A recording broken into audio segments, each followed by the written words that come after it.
What sets the Purina goat mineral and the Purina wind and rain sheep mineral apart from other minerals that are on the market is because they are designed by folks that are in the business. We work very hard at the Purina Animal Nutrition Center in Gray Summit, Missouri to maximize efficiency, to increase the number of lambs that we have on the ground, and I know the goat herds that we work with are on the same role as us.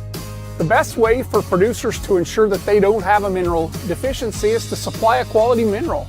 That's where we have worked so diligently on the Purina goat mineral and also the wind and rain sheep mineral to provide myself and other producers an opportunity to decrease problems.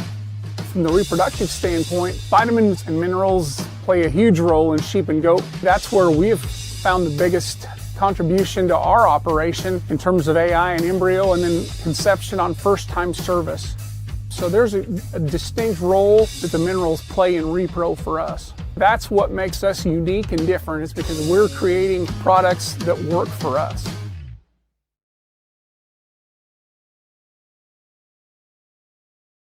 Contact John Starnes, your Pride Ag Resources LPS and Purina Animal Nutrition Specialist at cell phone 620-518-2370 or at jstarnes@landolakes.com. You can also contact Shelly Hamilton, who's a feed sales specialist with Pride Ag Resources, at our cell 620-393-5872, and that's at shamilton@prideag.com. Contact them for your goat and sheep feed needs. Stay Tough Superior Fencing Products presents its fence test video. During this video, you'll witness the strength and resilience of a Stay Tough fixed knot fence compared to a standard hinge joint fence, as both are hit by a full-size truck. Stay Tough fence is made of high tensile wire that's 3 times stronger than low tensile wire and will stretch less than 1%. Low tensile wire will stretch more than 10%. Both fences were installed under identical circumstances and using the same tooling and fence design.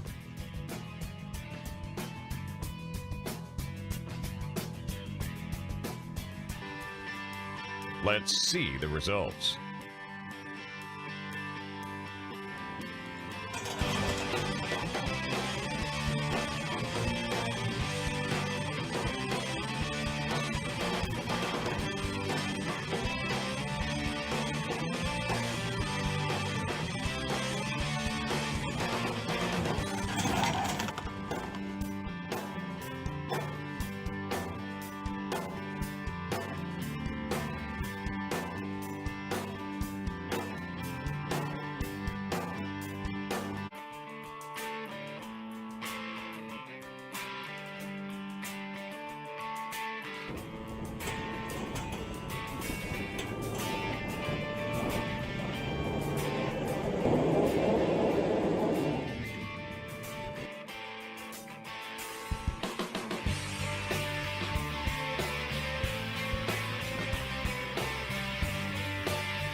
Stay Tough Fence comes with a 10-year written limited warranty.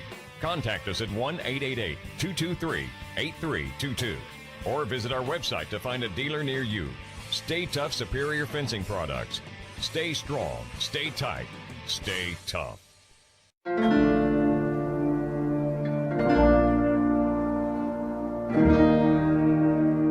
Getting up on a morning like this and seeing the sun come up is just beautiful. I was herding sheep when I was 12 years old. I had a pack horse and a teepee tent and a stove, and I followed the sheep, and I loved it. In fact, if I had my druthers, I would be out here herding the sheep every day. I don't think there's any better life. We want to be in business for the next generation.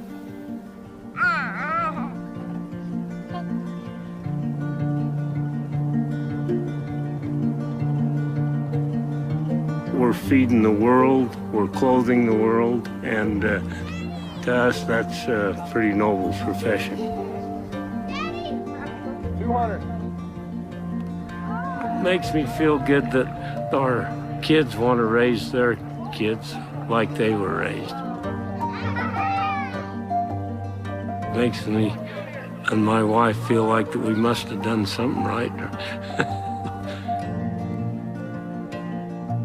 My name is Stephen Osgathorpe, and I'm just an old sheep herder.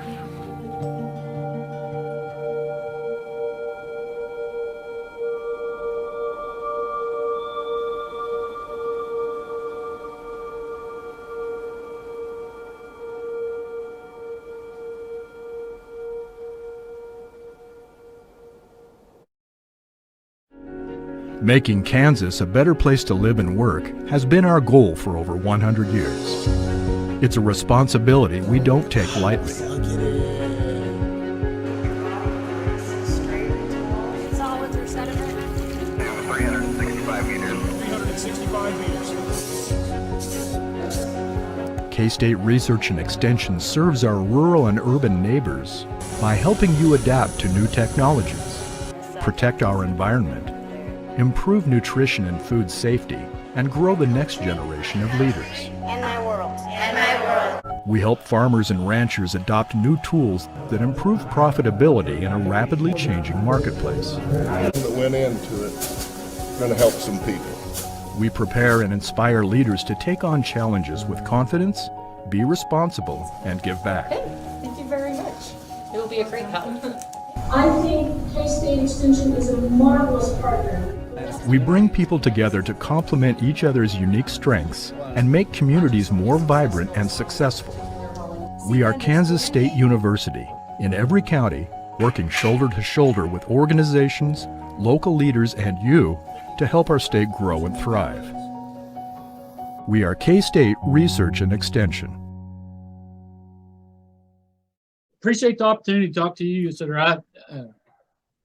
It's kind of funny. I get to do quite a bit of these meat goat kind of outlook and industry talks, and I thought at one time it was because I was pretty good at it. Then I found out the other day that's mainly because I'm about the only one in the United States that does anything like this.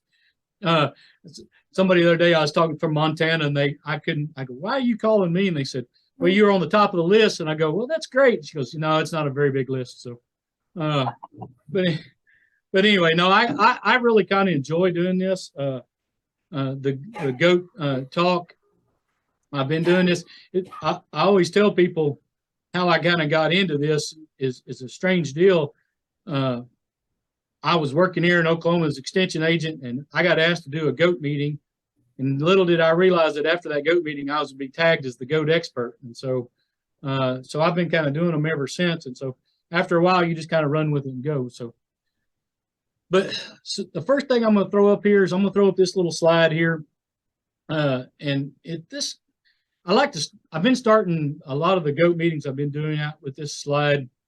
And because to me, it's really, really interesting. It tells a really good story for as far as the meat goat industry goes. Because again, I'll go back to when I started doing these meetings back in the early 2000s. I had a boss here in Extension that flat out told me he saw no use in me doing any goat talks because it was just going to be like the ostrich thing all over again. And the only people that are going to make money, you're going to sell back and forth, and there's, going to peter out at its own time. And I kind of made the comment, I said, I'd hate to disagree with you, sir, but I've never ate an ostrich, and I have eaten goat meat, and I think there is an actual demand for this goat meat, and so I think it's going to be a viable market. And this little graph kind of shows that just a little bit. And you kind of see here, what I've got here is the black line represents the annual goat inventory as calculated by the USDA, and then the average annual price in Texas, and I'll tell you right there, I use the price markets reported out at San Angelo, Texas. To me, they're the most consistent. And here in Oklahoma, we're not that far off from what they get down in San Angelo. I mean, really, truthfully, if you just kind of take off the cost of transportation to get from middle of Oklahoma down to South Texas there, it's pretty close. And so that's the prices that I use. And so the orange line represents that annual price. And as you can kind of see here, you know, when we started, we only started counting goats back in 2003. And we've been, you know, their first several years, we just kind of go up and up and up. And the prices really kind of stayed at that really, you know, kind of low price, you know, $1 to $1.50, you know. And I remember those days I was selling goats in those markets. And the market, you know, the numbers kept going up and up. 2008, we hit the peak of the market, almost 2.6 million head of goats, meat, and I'm saying meat goats, okay? And then we started dropping, and as the inventory started dropping, the price just kept going up and up and up. And I'm an economist by trade, and this is a pretty easy example of economics at work and the market trying to buy more goat meat, okay? And so they kept, you know, inventory kept going down, and so the market price kept going up and up and up and up and up and up, and numbers kept going down until we got to about 2013. The numbers started leveling off, but obviously we still didn't have enough goats to kind of meet the demand, and prices still kept going up and up and up and up. And so this has kind of been a case, like I said, the market trying to buy more and more meat goats, but the industry just not responding. And so when we hit out here about 2019 and 20, we finally kind of stopped the bleeding a little bit. I thought we maybe start to, you know, the industry is going to start responding to this market. We did for about 1 year, and then you can see here the last 3 years, just nothing but steady declines, and the prices keep going up. Now, this year, or last year, 2022, we saw our first average annual price decline, but you can kind of see here, and I'll talk more about prices here in a minute. You can kind of see here the price is still very good. So I tell you all this to let you know that the market, or the goat industry, is still alive and well. The market still wants goats, and they're willing to pay for these goats, and yet the industry is still not responding. Now, if you're going to ask me the question, well, why are we not responding? I'm not going to tell you I know the answer. I've got a lot of thoughts in my head that I think might be the reason. Part of the reason is a lot of times, a lot of the goat producers that I deal with are not what you call traditional ag producers. They get in, and I also think the people get into the goat thing thinking this is easy. It's easier. And I, as a person who raised cattle all my life up until I started doing goats, I thought the same thing.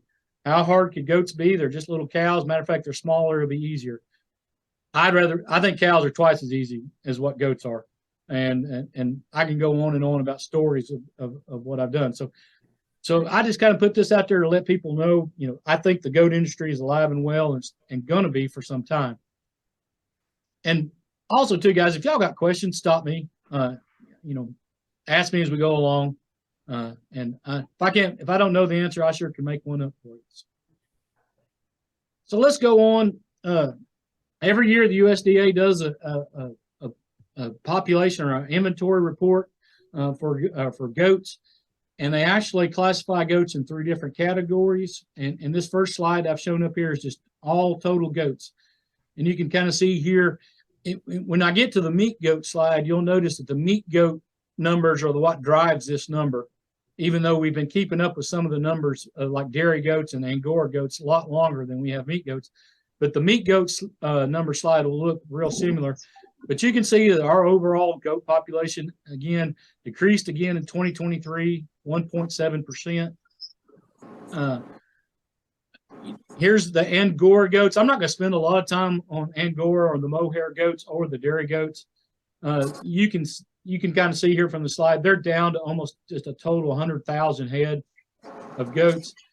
But I am able to say something nice about, or I guess a little positive to the Angora goats or mohair goat people, is this, even though they have a decline, it's the smallest decline they've had since 2017.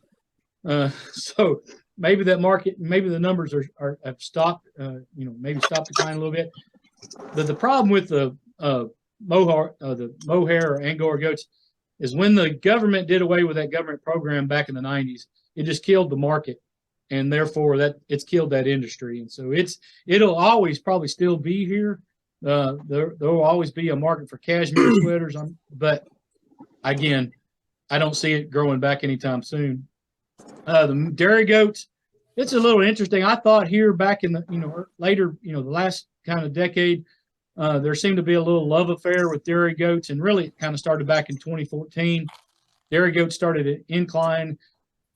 I kind of attributed to that farm to table movement. Know where your meat and produce and stuff is grown. We saw a lot of people switching to these kind of craft type dairies, and goat milk hit some rise, and then COVID killed it.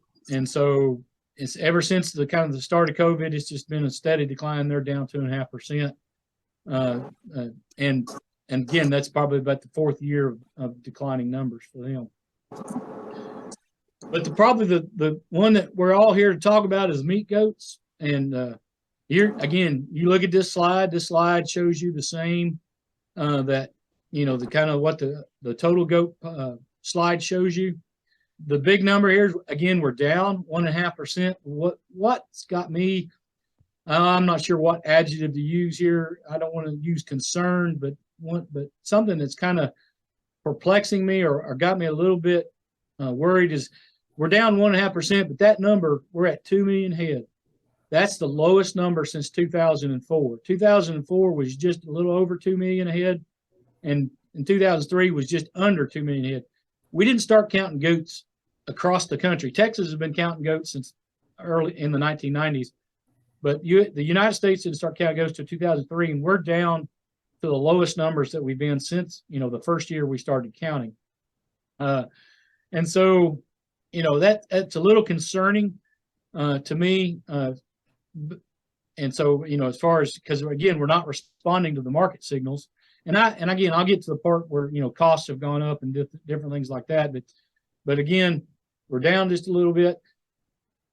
And now let me tell you this about these numbers, these charts I'm showing. Do I believe that the USDA numbers are accurate, or at least 100% accurate? And no, I do not. I think we're undercounting our goat population as a whole, but it does give us, I do think it's pretty accurate in the fact that I think our goat numbers are decreasing. I don't know if it's 2 million head, but again, it kind of gives us an idea of what the goat industry is out there and doing. And again, most of the people that I talk to that are in the goat business, quite a few of them have gotten out of the goat business and gone to the hair sheep business because they feel like it's easier and maybe a little less risky. But that's on them. So but let's go on. Where is all the goats? This again, I find this kind of interesting, and it may just be because I have a weird sense of things, but here's where all the goats are located in the United States. And if you'll notice, all that color on that map is all in what I call the southeast part of the United States here. Go from Oklahoma, Texas, Kansas, you go just dead east. And if you was to total up the goat numbers in those, and I hate to leave Kansas out, but if you leave Kansas out, just kind of go straight across, leave Missouri, go across to here and down, there's about 13 states in that area. About 65% of the goats in the United States are in that southeast part of the state, which is interesting because if I don't have it on here now, but when we look at the slaughter map, where all the slaughters, the number one slaughter state is New Jersey up here on the northeast. So, but 65% of the goats are raised here. But what's a little troubling is how the numbers have declined. And you'll see here, Texas, if Texas drops numbers, the goat inventory numbers are going to decrease, and they're down again this year. But another thing that's kind of interesting is Tennessee and California are both down. See, when I first started doing all these goat talks, Tennessee had over 100,000 head, was ranked number two by quite a margin. But now they're falling back down. They're still number two, but they're just barely number two. And here in Oklahoma, we keep bouncing back. We were 3 at one time. We were 5 at one time. We bounced somewhere between 75 and 95,000 head of goats, depending on the year. And so when you look at the map here, this kind of tells you the change. And again, the concerning part is the top 3 states, Texas, Tennessee, and California all had decreases. Oklahoma had an increase. Kansas, y'all increased 5%. But the rest, where all the other goats are kind of raised at, kind of basically stayed the same.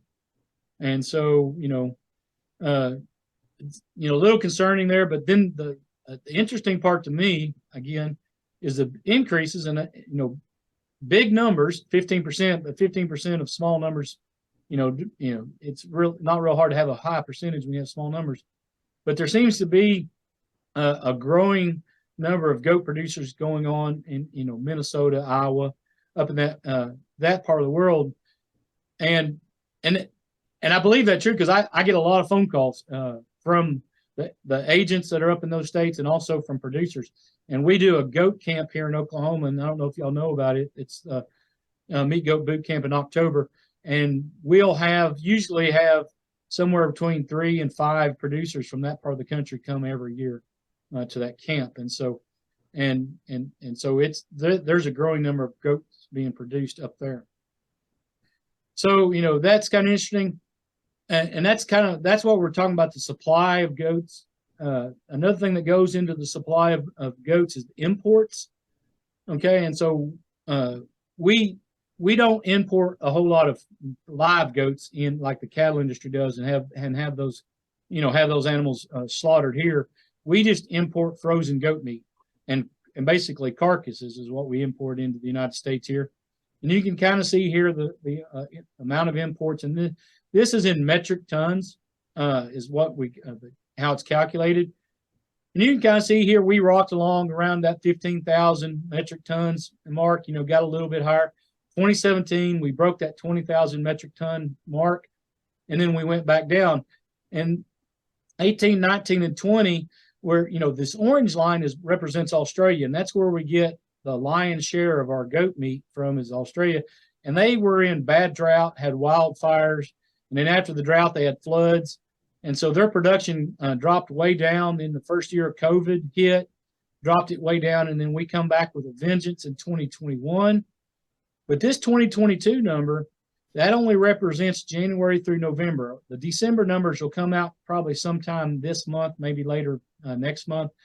And we're almost to 20,000 metric tons with just 11 months reported.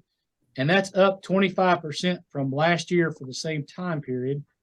And you can see Australia, they're up 32%. New Zealand's down a little bit. But, again, they're a small part. And then Mexico's up a little bit.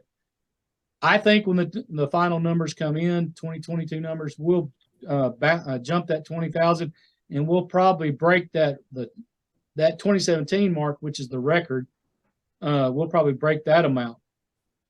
And I do realize that 20,000 metric tons doesn't sound like a whole lot of meat. And, so I like to do a little calculation here. And so, 20,000 metric tons is basically 44 million pounds of goat meat carcasses. Okay. Around here in the United States, our average goat we harvest is at 60 pounds. And you figure out that's about a 33-pound carcass. Do the math. That's 1.3 million goats we're importing into the United States, or basically 67% of our inventory. And we're importing in.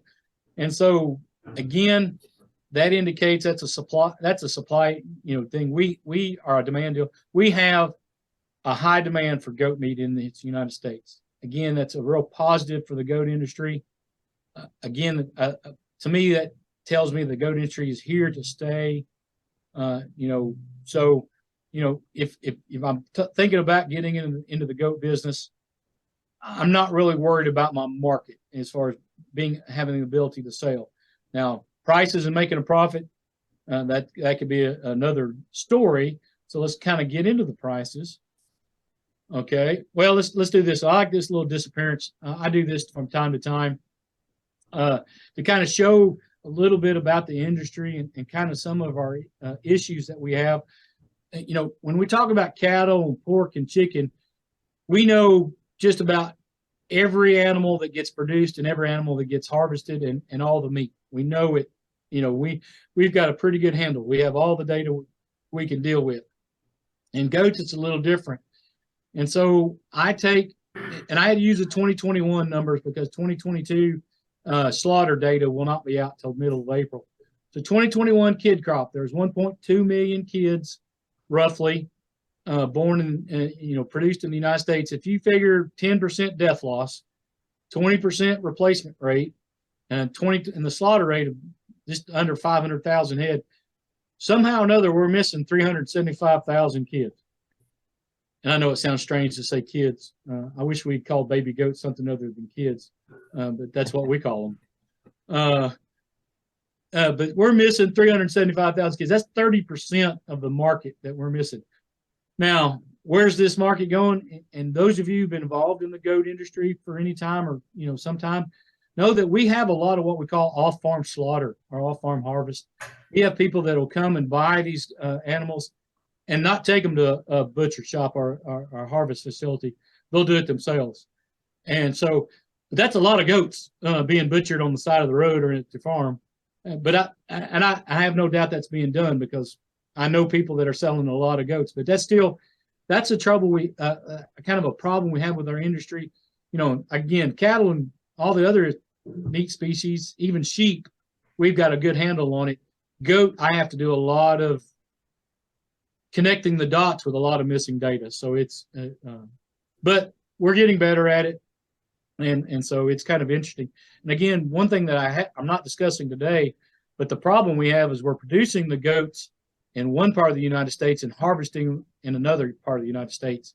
It kind of reminds me of the early 1900s. If you think about it, all the cattle were raised here in the Midwest or South and sent to Chicago and that part of the world to be butchered. And then eventually all the slaughter places moved to where the cattle are.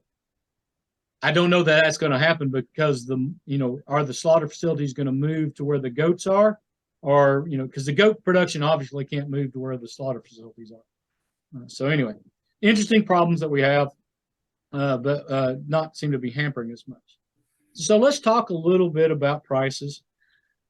And again, we're using San Angelo. I'm going to use two weight groups. I'm going to use the 40 to 60 pound weight group. Again, here in Oklahoma, that seems to be the popular size for the slaughter facilities to use, is that 50 to 60 pound goat. So I use the 40 to 60 pound weight group, and then I use the 60 to 80 pound weight group. And again, those two weight classes are consistently traded week in, week out. So I have price data on every one of them. When I get to the under 40 and over 80, the price data gets a little wonky at times, and so it's kind of a little hard to make it. So that's the data that I use, and you can kind of see in this graph here. The blue line was 2021, and the black line is 2022. In 2022, we actually started out higher than we did in 2021, and I had producers selling goats for $4.40, $4.50, well over $4 a pound. If they had them. Again, we're talking about early spring here in Oklahoma. We didn't have a whole lot of goats. So, when we get to the production, we talk about production side. We don't want goats born, during we can't get them born, bred in the heat of the summer and stuff, different things like that. So, but if we had them, we could sell them. The market rocked along like it normally did for the springtime. We get to that April market, and we typically see a price decrease going into the summertime. And we saw it, and it was kind of normal, but then it just kept on going. And for the first time in 10 years probably, our price actually touched that red line, which is the 5-year average. The 5-year average, it takes a while to catch up to us. And this line it would never touch it, but we got down and we got to around the 5-year average, saw some pretty lower prices, actually maybe a touch below $3. I don't know of anybody that sold below $3. I think the lowest I heard of anybody selling was $3, but the San Angelo reported $2.80. And then we started again. We typically rebound a little bit, but we didn't rebound like we did and get back up to 2021 prices. We kind of stuck around and kind of hung between the two. And so you can see here in 2021 we averaged, And when I say average, we take those monthly prices and we just average them up. We average $3.84 a pound, which is really good. 2022, we only averaged $3.68. I realize that's about 20 cents difference, but guys, I'm going to tell you, I'm not going to complain about $3.68 a pound either. So, you know, prices are still pretty good. This little green dot represents the January. That's the only price data I have so far. And again, we're not starting out in the high range. We're hanging out here in this 330 range. And so again, the prices haven't come back. I think that's more along the lines of effect of probably the economy, not the supply issue, kind of coming into effect. You see some, other prices coming down. What's going to help us? Cattle prices are going up and have the potential to stay high pretty much through all the year. Pork and chicken are they may be down a little bit this year, but you can kind of see, those prices, if they stay up, that helps the goat market a little bit because, they'll start comparing us to that. When we go to the 60 to 80 pound, kind of the same story. Saw this big, started out pretty good, saw this big decline in the summertime. Again, around this 5-year average price, bounced back, but not near as good. Down about 20 cents, from 2021. But again, $3.53 a pound, I'm not going to complain about. And our 68 pound goats are actually just right below the 40 to 60 pound goats at that 330 pound mark. So again, not starting up way high, but doing okay. So that's kind of where we're sitting. And so this next deal, I've kind of just summarized a little bit. This kind of shows, the average price for those two weight groups. 2020, we saw 317, 294. Then in 2021, and what I think, what my own personal opinion, or what tells me is 2021, we probably had an overpriced market, probably due to COVID. We saw this in a lot of different things. We saw, the prices go way up because people started getting out, started buying more. So we probably overinflated our price market, and it jumped it way up there. And in 2022, we came back to a little bit more reality prices. Again, well above 2020 prices, so not bad. But again, as producers, we all remember the good days, and that's what we want them to go back to. So when we look at 2023 and kind of projecting out, and I always tell people when I do these projections are valid until I hit leave the meeting in Zoom, okay? And then they're null and void. If I was any good at predicting prices, I'd be predicting prices somewhere else and making a whole lot of money. This is just my best guess. I do think what we'll see in 2023, I think we'll bump up there in the first and second quarter, back up to around $3.50 a pound, somewhere between $3 and $3.50 a pound. We might go over that 3.5 a pound. We're going to see that summer swoon come through. I think it'll drop us below $3 a pound for probably the later part of the summertime. I don't think too bad. I don't think we're going to get down to the, 250, 260, mark. I still think we'll stay up there. I got there 275 is the lowest. I think we'll probably get, and then we'll recover back up into the fall. And so again, not bad prices. I think we'll average. We'll probably get close to averaging what 2022 prices, maybe a tick below. Probably say for the 40 to 60 pounds, we're probably averaging that. I'm going to say around $3.40 a pound. Again, maybe down 20 cents for each weight group. But that all could change a little bit. But that's kind of where I think we're going to stay for 2023. And so, how does that affect us? Well, I put this little budget together. It's a 30 head, a goat budget. I put this together probably 2 months ago. So prices may have changed a little bit as far as input prices go. But I still feel comfortable because I'm an economist. So that means that I usually probably am a little more pessimistic than most people. So my prices are probably a touch higher than what average prices would have been 2 months ago. So they're probably pretty close. And I know my feed costs haven't really gone up since the winter time just yet, although the next load of feed might be, which I got to buy this next week, may be up a little higher. But I kind of did a little budget here. And again, I didn't get overly optimistic. I used $3 a pound to sell my goat kids at. If I get too optimistic, they take my union card away from me. Because as an economist, I'm supposed to be pessimistic. So I use $3 a pound. I use a 10% death loss. I use a 20% replacement rate, which basically means that I'm going to lose 10% of the kids that are born, and I'm going to keep 20% of the female, or for females for replacements. And you kind of see here I have different kidding rates, and to me, if you've ever heard me talk before, I think this is the key to making money in goats, is the fact of how many kids can you get to the market alive. And so goats have the opportunity to have more than one kid, have twins, triplets, quads. Lord help us if we have quads. I really don't even like triplets, but I do like I want twins. But we need, I always tell people the minimum we need to shoot for is that 150%. And then at my farm, I shoot for 180. And I know there's people out there on Facebook that brag about 200 and stuff. And so, but to me, reality sets in, that I usually try to get somewhere between that 170, 180.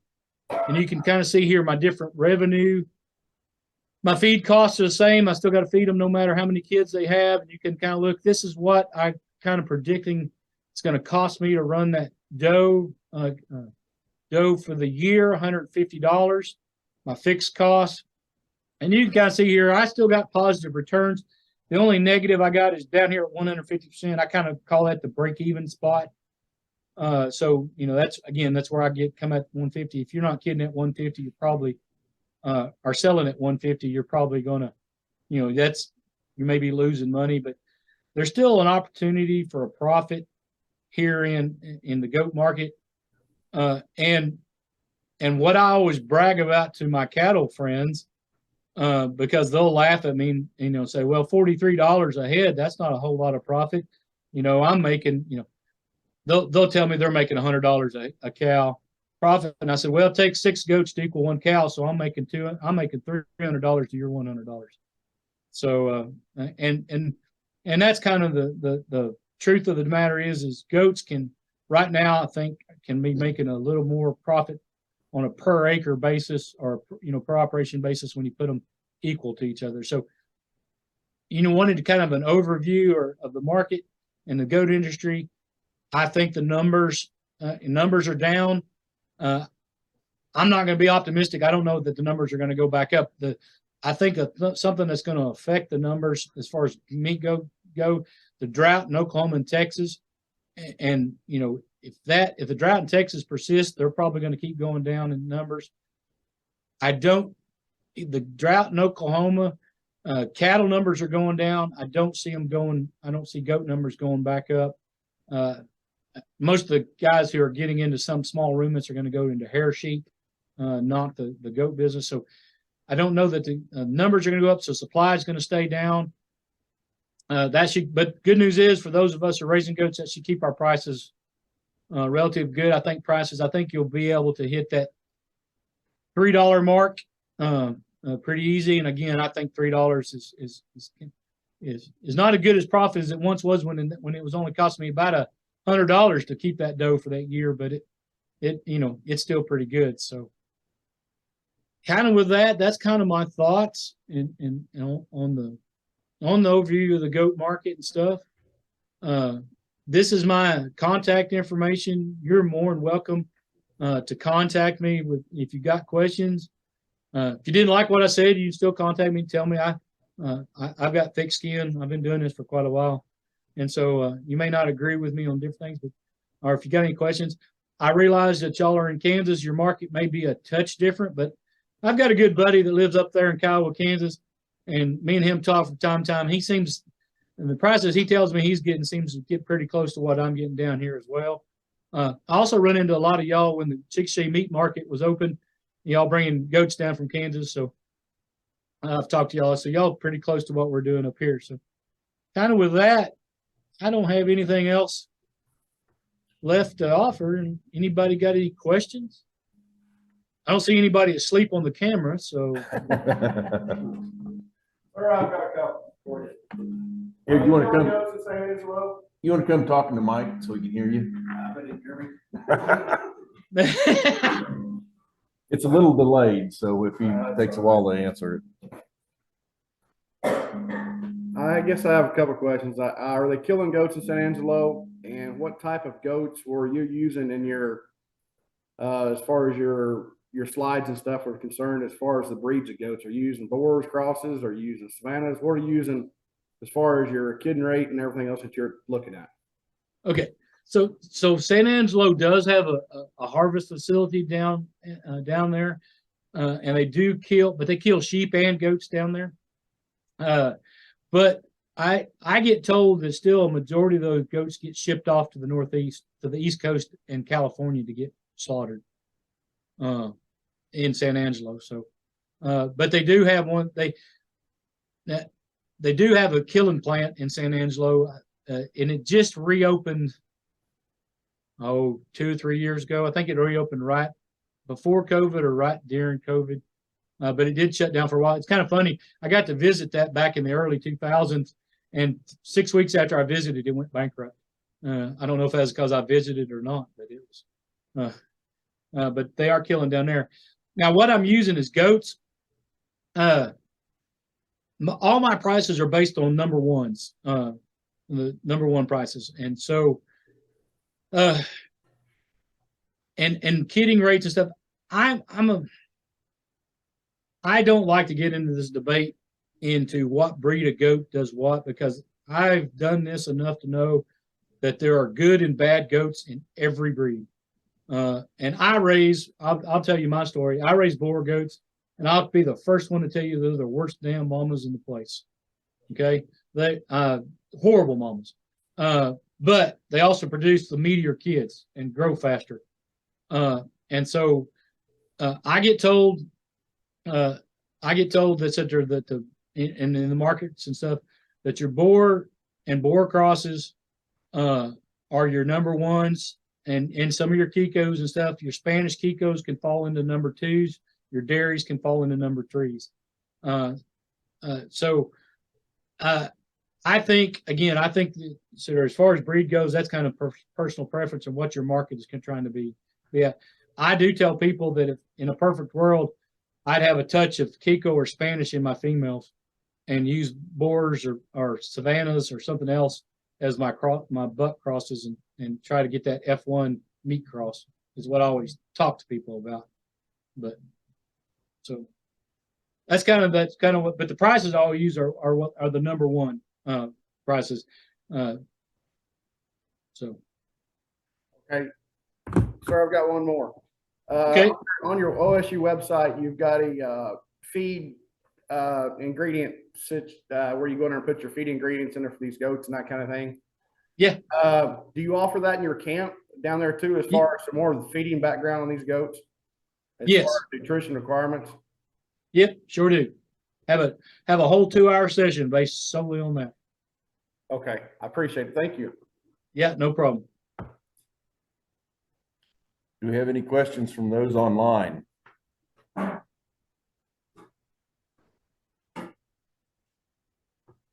Any more questions here? Okay, we got another question coming. Yeah, no problem.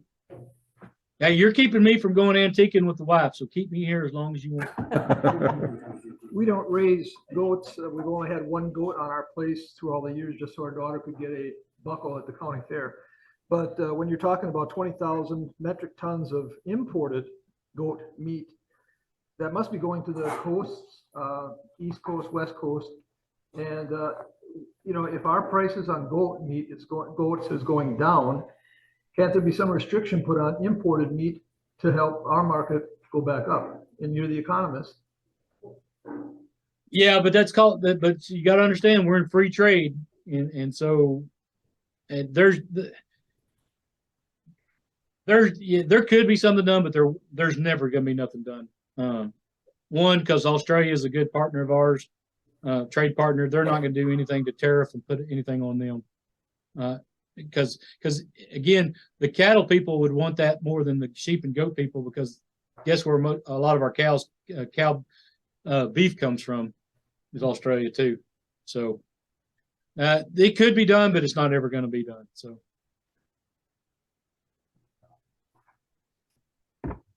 Any other questions? Yeah. The other thing is, as much as I'd like to think sheep and goat are important, and they are a viable viable ag industry, we're still not even a blip on the ag radar when it comes to Congress and anything like that. So that may not be a bad thing, guys, to be honest with you. But we do count. I will tell you, if for those of you who have goats or sheep, either one, or goats, we do count for the disaster programs. So if you qualify for those disaster programs and you have goats, you do count. So you are eligible for those same payments. So don't be afraid to now, unless you're embarrassed that you have goats and don't want the local FSA office to know you have them. Well, JJ, thanks. Appreciate you giving us that update, and you're welcome to stay with us, or it sounds like you got to go too. So whatever we. Yeah. I promised the wife we would go after we get done. So I guess I better go antiquing. So. JJ, if you would lay that, you said you did a little bit of sheep economics. If you laid that sheep chart on top of the goat, is that trend is about the same as far as the numbers, sheep numbers going down? And right now our prices are pretty tough as well. What's those look like overlaid? Well, so I think he's got someone who's going to talk about the sheep market, but I did, and I do the sheep outlook. Let me pull mine so I don't speak out of turn here. Okay. Now, when you say are you talking about your wool sheep prices or your hair sheep prices? I guess it'd be a big question. Well, I guess as a good comparison, just use the Texas, so that would be hair, but a lot of the Midwest lambs are starting to become, a lot of us are running hair ewes now. Right. But a lot of us deliver to Colorado. Unless Dwayne doesn't want me to, No, go ahead. Okay, let me do this. I think you'll have a little different perception than what Carissa will have, is why I'd like to see that. Okay, so let me. Carissa's from Superior Farms, so she has a different outlook than what you'll have, I'm sure. Well, let me see here.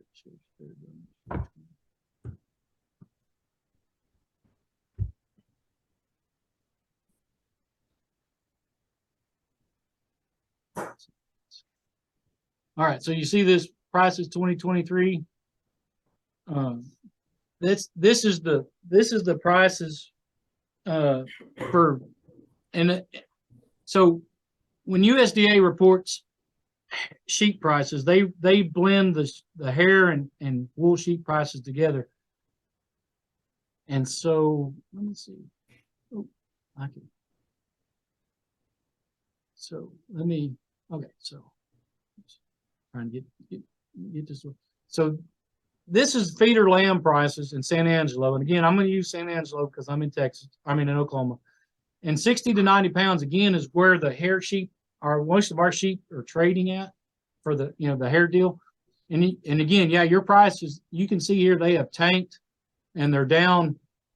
Well, they were down below $2 for all.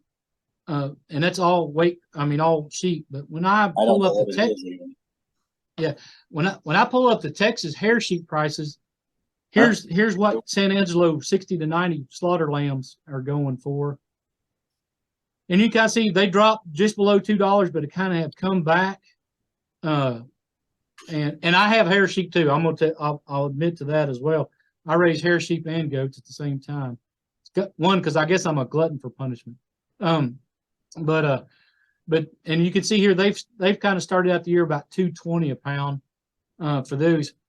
And so, which is better. I think the wool sheep are down below $2 now. But so my predictions on that. Oops, get the right direction here. So my predictions there. I kind of on the hair sheep side of it. I think we'll probably again see prices above $2. I don't know that we'll hit the 2.5 the first quarter, but I think we'll see some good prices this spring. They follow the kind of the same pattern as the goats, and then we start to drop, and then I think we'll drop below $2 for the summertime markets. And you know, I don't have a budget that tells me if that makes any money or not. It's going to be a little tighter to make money on the hair sheep, probably, but if your costs are the same, but the prices are going to kind of show the thing. But where I think goats are going to average around $3. I think the hair sheep are going to be, you know, probably in that 210, 220 range. And this little chart that I have right here, oops, let's go hair sheep. Texas San Angelo's been only separating their hair sheep prices from the wool sheep for the last 3 years. I don't have a whole lot of data to go off of, and so this is kind of what I'm going off right here. So I kind of think, again, I think prices. Well, let me back up. Let me stop here and stop sharing. So again, a week or so ago, I stopped by our local or the Chickasha Meat Company and was talking to them, and I had some questions. And one thing that I thought might be happening is I thought maybe hair sheep, since they were being slaughtered in the same weight that goats were being slaughtered at, that they were being substituted. You know, hair sheep were being substituted for goat meat in the goat market. And he told me no. He said that the hair sheep are not going in the goat market. So, at least for his. So, again, but I think if goat market, you know, I think it's going to follow the goat market, and that one chart that I didn't really focus on. That compares goat versus hair sheep. They usually they follow the pattern follows each other, but the price difference is larger than the spring, and then they get kind of narrow in the fall. So again, if goats can be up around that $3.50 a pound this spring, I think the sheep are going to be around that $2.50 pound a mark, and then but they're going to drop below $2. You know, in the summertime. You know, here in Oklahoma last summer, I think $2 was as cheap as they got. Although I did hear some people sell for under $2. But every time somebody complains about selling at a low price, my first thought is what are you selling? Are you selling, you know, number ones? Or are you selling a bunch of junk? Because, you know, everybody has the best lamb, you know, when they take it to market. So our best goat, even though it's a dairy cross and all meat, all bones and all horns. But anyway, that's my thought on the hair sheep deal. I think that's where I think prices are going to kind of be at. Any other questions? All righty. Well, JJ, thank you. Appreciate it. And appreciate your update with the hair sheep, because Carissa does more of a overall and the slaughter side of it. So that's real good, because we do have a lot of hair sheep producers here in this area. Well, again, I'm kind of out of necessity, because again, we have a lot of people that are doing the hair sheep, and so I'm trying to find as much information. And Texas A&M is doing some work on this. They've got it. They call it traditional versus non-traditional. Of course, they got to be different in Texas. So, but so anyway, so I'm hoping to get some more information about hair sheep as well. So, because actually, Oklahoma, we increased our sheep numbers by like 7,000 head. I guarantee you they wasn't wool sheep. So the only guys who got wool sheep in Oklahoma are the ones raising club lambs. So, but all right. Anyway, glad to be here. Anytime you need me, Dwayne, you know how to get a hold of me. And maybe one day I can come up here and do it in person. I like talking in person. All righty, that'd be great. So, and maybe we can meet down in Kiowa sometime too. Yeah, that'll work. Yeah, keep Justin straight. So yeah, we have to. Somebody have to. All righty. Well, we're gonna do a short video that